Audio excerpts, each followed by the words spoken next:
Well, good afternoon. I'm Alex, this is Josh. We are the target audience. Content is made for absolutely everybody, but we think it's specifically made for us and hopefully for you as well. Today, episode 28 of Star Trek Original Series. I think we're getting close to the season finale. Maybe one more after this one? Yes. One more. The City on the Edge of Forever, and this is another one of those ones where they say it's one of their favorite ones, but before that, we got through what people thought of the worst one. And apparently the mustache dude, that was Drew Barrymore's dad, apparently. And he was also racist, apparently. It's like, oh my god. Yeah, what an interesting episode that was last week. But it's behind us. We got through it. And oh my god, do we have much more to get through. Yeah, we still have plenty to go, don't worry.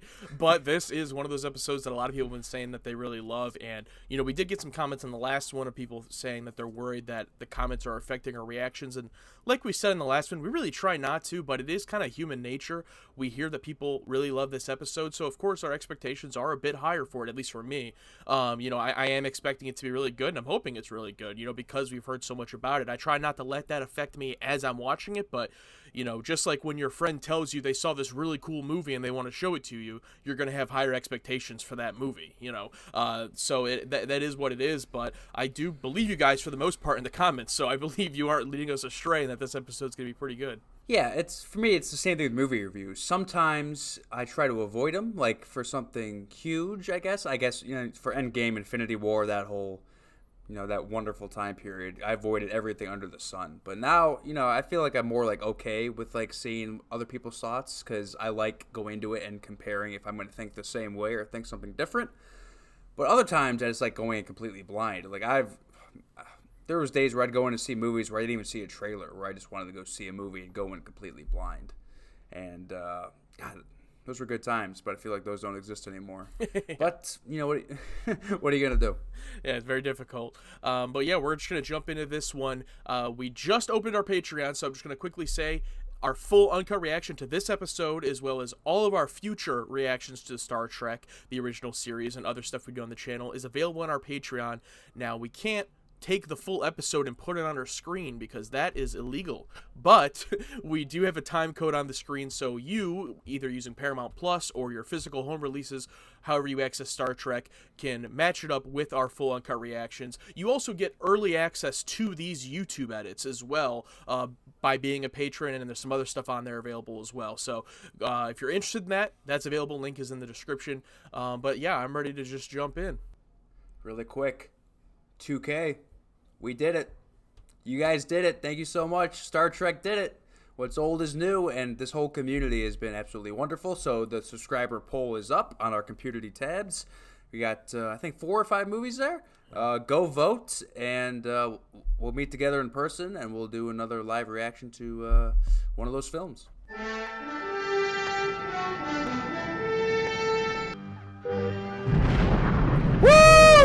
All right, Sulu's here. Sulu! No wonder this is one of the best episodes, apparently. A few more orbits, Captain. I'm trying to beat my expectation. Oh! The bridge. Is he all right? Do we maintain this orbit? Oh, no. He's knocked out. This is of great scientific importance, Captain. You're actually passing through ripples in time. Maintain orbit. I like how Spock doesn't give a fuck. Something or someone down on this planet. Boss. It's Bones. Woo! Quick response time right there. About to say, how close is that office to the bridge here? Better risk a few drops of Cordrazine. You sure you want to risk?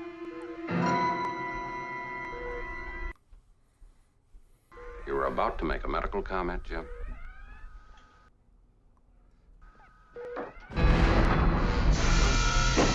Oh, no. No! What? Boss! So much has happened in this first 3 minutes. Like, I'm trying to register everything. In wrestling, we'd call it a hot start. Tell us! How old are you? Why is he talking exactly like the dude from last week? I was thinking about that, yeah. But he was about to poke Sulu with that, and it gave him, like, that reaction. Wow, what an intro. I was going to say before all that happened, I'm trying to keep my expectations in check, but it has like that feeling almost like of a movie starting, you know? Yeah. I still haven't registered everything that happened there. 2 drops of cordrazine can save a man's life. 100 times that amount has just accidentally been pumped into Dr. McCoy's body. Oh, overdose. Oh, also, Josh and I are blue shirts, just so you know. Oh, God. Yeah, we're blue shirts today. So he's going to be acting crazy all episode? See how quick that was? We were talking last week, like, they always have to worry about the guest of the week, you know, fucking them up. But now it's their own doctor. Yeah. God, you can't trust anyone. Uhura went down with them. Is that the first time? Maybe, yeah. Ooh, I like the lighting. Ooh, look at this set. For this to do what it does is impossible by any science I understand. How many times have you said that, Spock, throughout this whole season? You'd think that you would stop using that word. I mean, I get it. It's probably in your Vulcan nature to say that. Yeah, he's logical, so if it's impossible, he's going to say it's impossible. Search progressing. Oh my god, he Look looks at the nuts. makeup. Oh my god, the makeup they did on him. A time portal, Captain. A gateway to other times and dimensions, if I'm correct. As correct as possible for you. Really? Damn. Annoyed, Spock? He took offense to that. That's an awesome prop. I want to get assassins! Murderers! Killers! Ooh. Bones got Got him. taken victim to the neck pinch. I like how Bones' predicament really has nothing to do with this. It just happened to bring him down. You know what I mean? It's like, Yeah. It's not tied in together at all. He just got overdosed. Somehow take Bones back a day in time, then Relive the accident. But wouldn't that be a paradox? Well, you already know my thoughts on time travel. Just don't think about it. Don't think about it. Bones! Oh no! And it's like, oh! He's gone. I've lost contact with the ship. I was talking to them. Suddenly it went dead. Oh, great.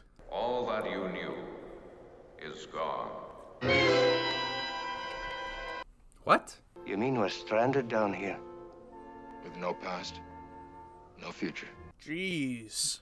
So whatever McCoy did when he traveled through time, already the ripple effect already destroyed whatever happened in the future. Wow, Oh my this is god. wild. What? Oh, how far are we going back? Is it going to be the 60s? It's called Depression, circa 1930. Quite barbaric. Hey, 30s. well, Mr. Spock, if we can't disguise you, we'll find some way of explaining it. That should prove interesting. I just love the depiction that everything in the 30s and the Great Depression was gray or had this gray tint, and they just stick out like sore thumbs with their bright colors. Theft, Captain? Well, we'll steal from the rich and give back to the poor later. Like, the show is like often super serious with its tone and life lessons, but it's not afraid to be goofy either. Oh boy. All right. Drop those bundles and put your hand. I also love that they have this plan, like, oh, let's steal these clothes, we'll dress up as civilians, and then just immediately caught. Like, doesn't that work? Help you. Ah! They all saw it. Run! Is this like on the Hollywood backlot? Like, this entire town seems like just like totally fake. They were filming another Depression-era movie at the time, so they just used that. And we face the unpleasant facts. But they still ended up being able to use the clothes anyway. About a week before McCoy arrives. But we can't. Lumberjack Kirk. What a Chad. And business casual Spock. Excuse us, miss. We didn't mean to trespass. Oh, No, boy. no, not the music. No! No! He's done for. These clothes. We stole them. All right, he's just being honest with her. Well, I could do with some help around here. Doing dishes, sweeping, general cleaning. At what rate of payment? What are your names? Mine's Jim Kirk. His is Spock. He thought of lying, but just couldn't think of one. Yeah. You gotta listen to Goody Two-Shoes. If she really wanted to help out a fella in need. Shut up. Shut up. Good guy Kirk. If you're a bum, if you can't break off with a booze or whatever it is that makes you a bad risk, then get out. All right, I'll see you later.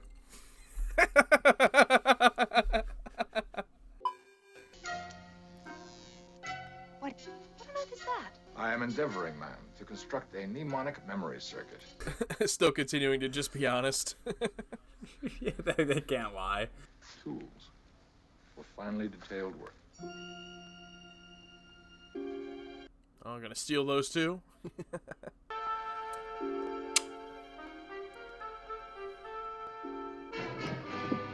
I like that. That could have been like 5 minutes worth of a scene, but they just like brushed over it. Like, yeah, he broke into it. Because they don't, yeah. I mean, they have so much actually going on in the episode, they don't have to stretch it out. And you belong in another place. Like the 23rd century. Captain. Even when he doesn't say it, he does. Wow. I like how they're making her so smart. Like, she knew basically immediately something was going on. They do gotta get their shit together soon, though. They don't have very long. But also, when McCoy comes through, he's going to be crazy. How are they going to deal with that? Why does Spock call you Captain? Nice jacket. We served together. We're going to get one of those, seriously. 100 years or so from now, I believe. A famous novelist will write a classic using that theme. Really being honest with her, Jesus. Where will he come from? A planet circling that far left star in Orion's belt. See? What's even more wild is a century from where they're at is like a few years from right now. Oh, yeah. A century from Shit. 1930. The way that the score was swelling over the background, and I was almost like, are we going to get a musical number right now? I did feel like that, but did you see that news? Yeah. So he's getting glimpses into the future here? Must be the future. Yeah, but is going to be events when McCoy comes through in that timeline or the original timeline? The President and Edith Keeler.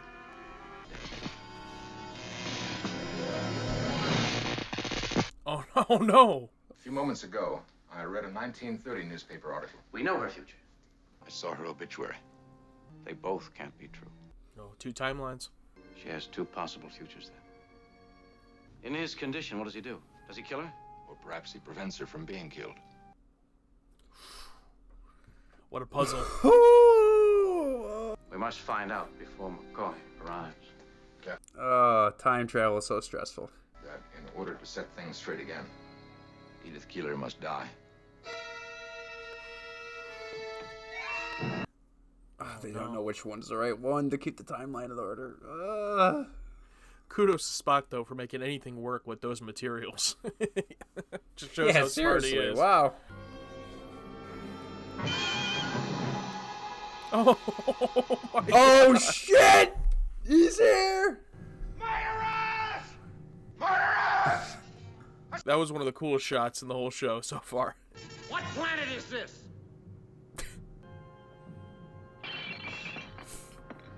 Knew that was coming. Don't run! I won't kill you! I won't kill you! Ooh. I like that they've just been going on dates every night. I think that one day they're going to take all the money that they spend now on war and death. And make them spend it on life. Not yet. Still got a ways to go before that happens, I think. We speak the same language. The very same. Look, fella, you take a... Deranged. Where are we? Earth, explain this trick. He's still smart enough to be coherent about info. He's just a madman. Or he really just can't, like, fathom that he's back in the past because he just doesn't, like, realize that. They had cut, sew people like garments. Needles and sutures. I like how this guy is still standing there. Like, I would probably, like, walk away at this point or run. Get out of there, yeah. Oh, I think here he goes. Wait, he's gonna go for his wallet? Come on, dude. Okay. Oh, no. Was that his communicator? Or his phaser?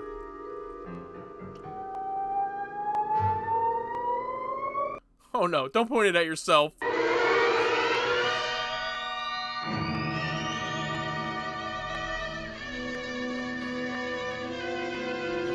Interesting phaser effect. This episode is awesome. You better sit down. Come on. I moving. I can't let him find me. This is basically like Norman Osborn in No Way Home when Aunt May finds him. Oh, he was right there. He was just right there. This is how history went after McCoy changed it. While peace negotiations dragged on, Germany had time to complete its heavy water experiments. Won the Second World War. Because all this lets them develop the A-bomb first. What the fuck did McCoy do? Yeah, I know, Jesus. Edith Keeler, founder of the peace movement. But she was right. Peace was the way. She was right, but at the wrong time. She needs to die. And all this because McCoy came back and somehow kept her from dying in a street accident. Oh my God. They need to put peace off so we can win World War. Oh, so they do all that setting up of McCoy being crazy, like he's going to cause something to kill her or kill someone, but no, he fucked it up by saving her. Oh. I'm in love with Edith Keeler. God damn it! Jim, Keeler must die. Hard pill to swallow. Looks like old Earth around 1920 or 25. Would you care to try for 30? I am unconscious. I have a friend that talks about Earth the same way that you do. Would you like to meet him? I'm a surgeon, not a psychiatrist. I hope it means Oh, God. I could have broken my neck.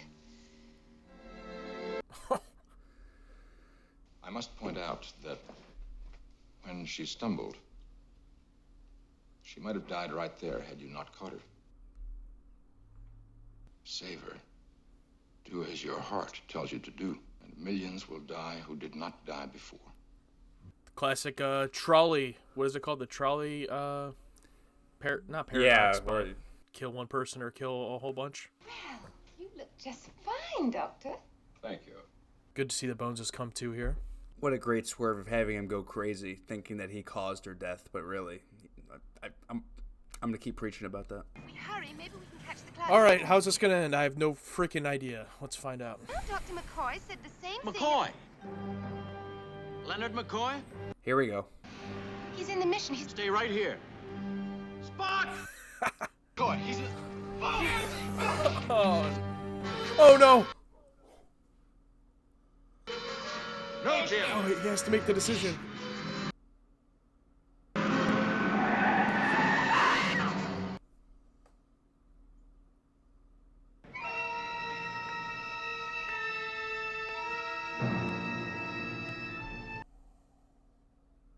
Do you know what you just did?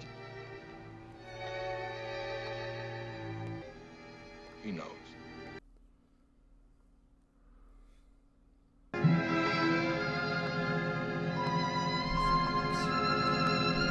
Shaking his fist. What happened, sir? You only left a moment ago. What?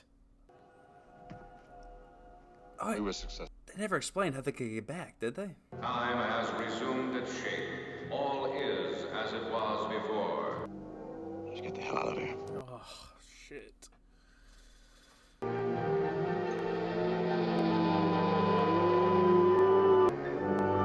Wow.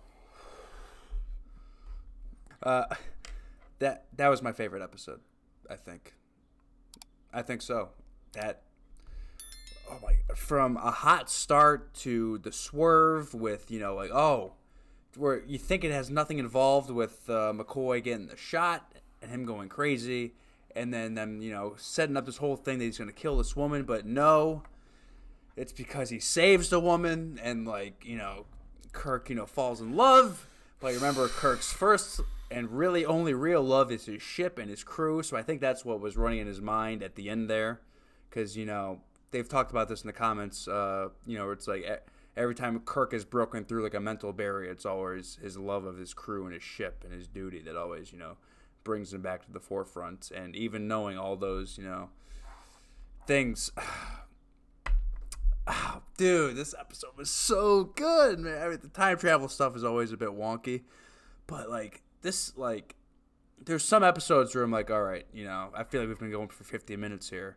But at the end of this one, I'm like, holy fuck, it's over. Yeah. It's like, I can go on about this episode forever, but what do you have to say? Yeah, really good. I think for me, it's like I don't know which one I like the best because like they're all so different and like completely different stories and all have different great things about them. And like this one is awesome, right? Even though we don't really see any of the Enterprise, it's a Earth set story, but it finally really, in my opinion, delivers on. I complained in the other episodes of they go to Earth or another Earth or whatever, and then we don't really dive into Earth.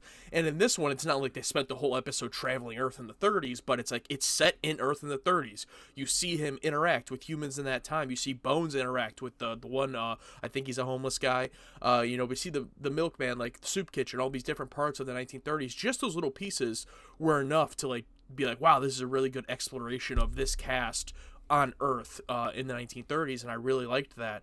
The story, because of that setting, was very just like a grounded human story for the most part, but then you have this crazy time travel ending, and while I'm not going to get into the nuances of the time travel, like I said during the reaction, like that's my one thing. Time travel just gets the ultimate pass. I'll never judge it on how good or bad it is because at the end of the day, none of it ever makes sense. That's my stance. But wow, I mean, for Kirk to have to make that choice and the way he did it so suddenly, he didn't know when it was going to happen. Like Spock said, we don't know the exact time, but he had to do it suddenly in that moment, and he chose to save humanity.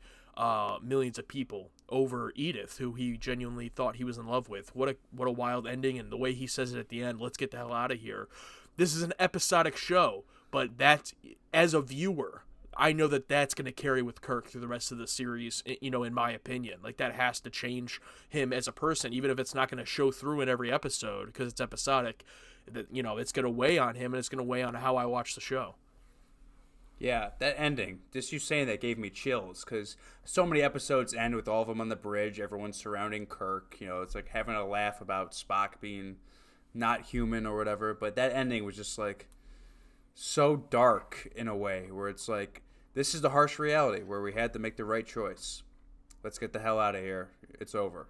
We have people comment on our videos all the time that get mad at things we say. Like, we do not care. If there's something we don't like about the episode, we're going to say it. I'm not holding anything back here. If there was more I had to complain about in the episode, I would. I mean, but there's really nothing there that I was like, oh, that's dumb or that's weird or wish they would have done it this way. I thought it was handled extremely well. Yeah, I think you probably like it a little bit more than I do. I mean, I don't know. I wouldn't at this point say it's my favorite, but like I said, it's in that top 3 scenario. I really enjoyed it. And it's definitely one that like I would rewatch. And if someone has never seen Star Trek, I could totally see this being like your friend, watches Star Trek. Oh, show me an episode to watch, and showing them this first, because it's not really spoiling anything, obviously, and it gets you in there. You get these great moments with the characters. I think it's a great, one-off episode. Yeah, just really quick, the science fiction stuff, the futuristic stuff, that's a great hook, but I think what keeps us here is that character stuff, man. That's a big part of it. Time travel's cool, but I'm really here for the heart of the big 3, and, plus the other characters too. I love them all. It's like that's the heart of the show, You can write about whatever you want, create any world you want, past, future, or present, but, good writing and good relationships, that's the human part that, want the need to connect, and they did a fucking great job of it. It's great writing. That's Absolutely. It. That's all I got. I can keep going forever, but this is too long. That's all I got. So if you want to hear our full thoughts, full discussion on this episode, there is a little bit more in our Patreon version. So if you want to go and join the Patreon, again, just $5 a month, full uncut reactions, full discussions at the end of the episode, a bunch of other stuff there. But either way, thank you for joining us. If it's your first time here, make sure to like the video, spread this out to other Star Trek fans so we can grow this community and be part of the target audience. Absolutely. Thank you guys so much for watching along with us. I'm Alex. This is Josh. We are the target audience. Content is made for absolutely everybody. We think it's specifically made for us and hopefully for you as well. Thanks again. See you in the next one.